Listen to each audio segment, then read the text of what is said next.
দেখছো কত পেটু এরকম চাট করলে আমি বানাবো বললাম। আমি ভাবছিলাম তুমি ঘুমাচ্ছ, তুমি যে জেগে উঠে চলে আসবে কি করে জানবো। আমি বললাম খুব জানান গায়ে ঘুমাচ্ছিল। আমি এই জন্য আজকে ডাকিনি, আমি একা একাই করছিলাম দেখছো। না আমি তোমাকে দেখেই খাওয়াতাম, আমাকে না আমি যে একা একা খাচ্ছ দেখছো। আমি ভিডিওটা একা একাই করছিলাম, ঠিক আছে। ওর নাইট ডিউটি ছিল, ও ঘুমাচ্ছিল, ভাবলাম একা একাই করি, তারপর যখন ঘুম থেকে উঠবে ওকে খাওয়াবো। তা না করে বদমাশটা দেখলেই তো ঘুম বেশ মানে গন্ধ পেয়ে গেছে কোথার থেকে, তারপর ঘুম থেকে উঠে গেছে। আর কি আর বলবো গাইস, চলো সবাইকে লাদে লাদে, সবাই কেমন আছো কমেন্ট করে কিন্তু বলবে।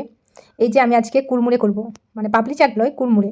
এটা আমি মানে একটা দোকান থেকে পেয়েছি রেসিপিটা, ঠিক আছে। চলো তোমাদের সঙ্গে শেয়ার করি। ফার্স্টে ওই ফুচকা যেগুলো ফুলবে নি সেগুলো নিয়ে নেবো, তারপরে পেঁয়াজ নেবো, তারপরে মানে কুচানো টাকা টমেটো নেবো। আমার এই পাপড়ি চাটটা নিয়ে ব্যাপক ভালো লাগে, তোমাদের কেমন লাগে জানি নি গাইস, তোমরাও কিন্তু দেখে বলবে। তারপর আমি কাঁচা লঙ্কা দিয়ে দেবো, ধনা পাতা দিয়ে দেবো, তারপরে মিক্সড, আমার কাছে চেনাচুরটা নাই, মিক্সড আর কি সব কিছু আছে, ঝুড়ি বাদাম কলাই দিয়ে আর কি, ওটাও একটু দিয়ে দেবো।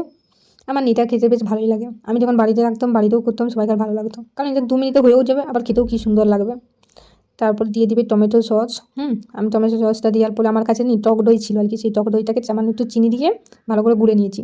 তারপরে না চিনি দিলে তো মানে টক টক লাগবে না, বেশি টক খাওয়া যায়নি, একটু মিষ্টি মিষ্টি হয় তবে খেতে বেশ ভালো লাগে। তারপরে টক দইটাও দিয়ে দিবে, ভালো করে ছড়িয়ে দিবে। কাল এরকম বিকালে চাট করতে ভালো লাগে আমাকে কিন্তু কমেন্টে অবশ্যই জানাবে, ঠিক আছে। আমার বল তো মানে কি বলবো, গন্ধ বেরিয়ে চলেছে যে দেখতেই তো পেয়েছো। আর তারপরে আমি ঘুগনি করেছিলাম একটু রাত্রের জন্য আর কি, সেই ঘুগনিটাও দিয়েছিলাম, ঘুগনিটা দিলেও ভালো লাগবে, আর ঘুগনি না দিলেও চলবে, কিন্তু ঘুগনি দিলেও ভালো আর কি, আমার কাছে ছিল, আমি এই জন্য দিয়ে দিয়েছি। দেখো আমার বড় কান্দ দেখো, আমি যখন এরকম ভিডিও করতে শুরু করেছি দেখো আমার বড়ের অবস্থা দেখো যে আমাদের রস হয়নি বলে আমাকে এখন দিয়ে দে। হ্যাঁ মাখাও বলে, তোমার কাছে নিয়েই মাখাও না, ভালো করে দাঁড়িয়ে মাখাও, তোমাকে ভিডিও ক্যাপচার করছি।